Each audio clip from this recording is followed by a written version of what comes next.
சீரியல்களின் full எபிசோடுகளை Sun டிவியில் ஒளிபரப்பான உடனே எக்ஸ்க்ளூசிவாக சன் நெக்ஸ்டில் மட்டும் ஃப்ரீயா பாருங்கள். Okay thanks. வந்துட்டியா?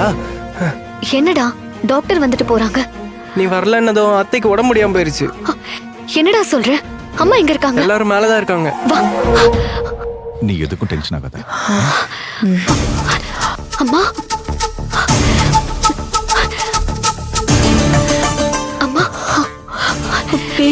எனக்கு ஒண்ணும் இல்லடா, நீ பயப்படாத.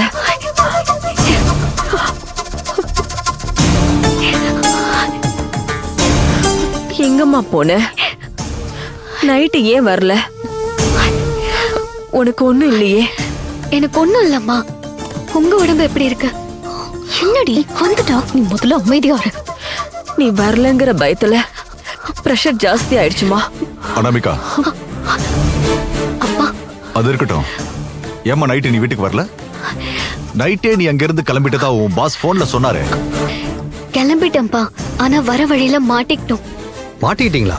ஆமா மாமா, ஷார்ட்கட்ல போயிடலான்னு ஃபாரஸ்ட் ரோட் வழியா வந்தோம். கார் பெட்ரோல் இல்லாம நின்னுடுச்சு. அப்புறம் வேற வழி இல்லாம அங்கே தங்கிட்டு காலையில தான் கிளம்பணும். போன்ல சிக்னல் கூட கிடைக்கல, அதான் இன்ஃபார்ம் பண்ண கூட முடியல. சாரிப்பா. ஏய், என்னது? போனவ வரமாட்டான்னு சொன்ன, இங்க வந்து ஏதோ கதை சொல்லிட்டு இருக்கா. எனக்கும் ஒன்னும் புரியல. தப்பிச்சிட்டா. இதுக்குதான் இந்த ஊட்டி ப்ரோக்ராம்லாம் தேவையான்னு அப்பவே யோசிச்சேன். சரி, ஏதோ ப்ராஜெக்ட் விஷயமாச்சே நான் அலோவ் பண்ணேன். அது ஏன் தப்புதான். இல்லப்பா, நீ ஒன்னும் பேசாத. நைட்டு ஃபுல்லா நீ வீட்டுக்கு வரலன்னு வீட்டுல இருக்கிற ஒவ்வொருத்தருக்கும் அப்படி ஒரு டென்ஷன். உன் அம்மாவுக்கு உடம்பு முடியாம போயிடுச்சு. பெட்ரோல் இல்லாம கார் நிக்கிற அளவுக்கு தான் உன் கம்பெனில உன்னை அனுப்பி வைக்கிறாங்களா? பார்த்தி, ரிஷிக்கு போன் பண்ணு. சரி. அப்பா எதுக்குப்பா ரிஷிக்கு?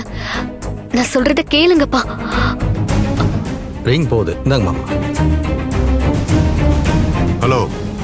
சொல்லுங்க சார். அனாமிகா வீட்டுக்கு வந்துட்டாளா? வீட்டுக்கு வந்துட்டா, ஆனா இனிமே வேலைக்கு வரமாட்டா.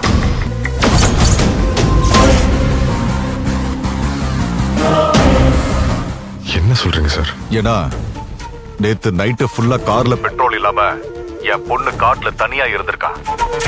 அவளுக்கு ஏதாவது ஒண்ணு ஆயிருந்தா என்ன பண்ணிருப்பீங்க? இப்படிதான் பொறுப்பு இல்லாம உங்க ஸ்டாஃப வெளியூர் அனுப்புவீங்களா? இனிமே அவ வேலைக்கு வரமாட்டா.